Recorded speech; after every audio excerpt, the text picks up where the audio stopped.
ಇವೆಲ್ಲ ಅಪ್ಗ್ರೇಡೇಷನ್ ನೋಡ್ಬೇಕು. ಅಪ್ಗ್ರೇಡೇಷನ್ ಎಲ್ಲ ಅಪ್ ಟು ಇನ್ನೊಂದು ಸ್ವಲ್ಪ ಉಳ್ದಾವ್ರಿ. ಅವನಷ್ಟು ಮಾಡ್ಬೇಕು. ಅವನಷ್ಟು ಮಾಡ್ರೆ ಕ್ಲಿಯರ್ ಆಯ್ತು, ಎಲ್ಲ ಮುಗ್ದಂಗೆ ಆಯಿತು.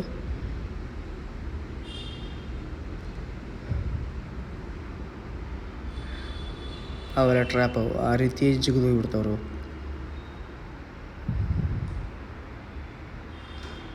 Right content, right views correct ಹೋಗ್ಬೇಕಂದ್ರೆ ಅದಕ್ಕೆ ಏನೋ ಮಾಡ್ಬೇಕು ರೀ.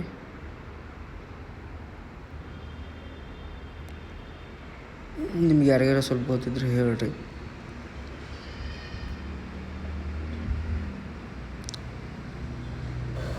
ಇದು ಆಲ್ಮೋಸ್ಟ್ ಆಲ್ ಕ್ಲಿಯರ್ ಆಗ್ಕತ್ತ ಇಲ್ಲ ನೋಡೋಣ್ರಿ. ಆಯ್ತು ಆಗ್ಕತ್ತ ಇಲ್ಲ ಅದ್ರ 2 ಸ್ಟಾರ್ ಆಗಲಿ. ಅಟ್ಲೀಸ್ಟ್ 2 ಸ್ಟಾರ್ ಏನೋ ಡೌಟು. ಸಿಂಗಲ್ ಸ್ಟಾರ್ ಆದ್ರೆ ಓಕೆ. ಸಿಂಗಲ್ ಸ್ಟಾರ್ ಆಯಿತು. 50% ಆದ್ರೆ single star. Town hall down ಆದ್ರೆ 2 ಸ್ಟಾರ್.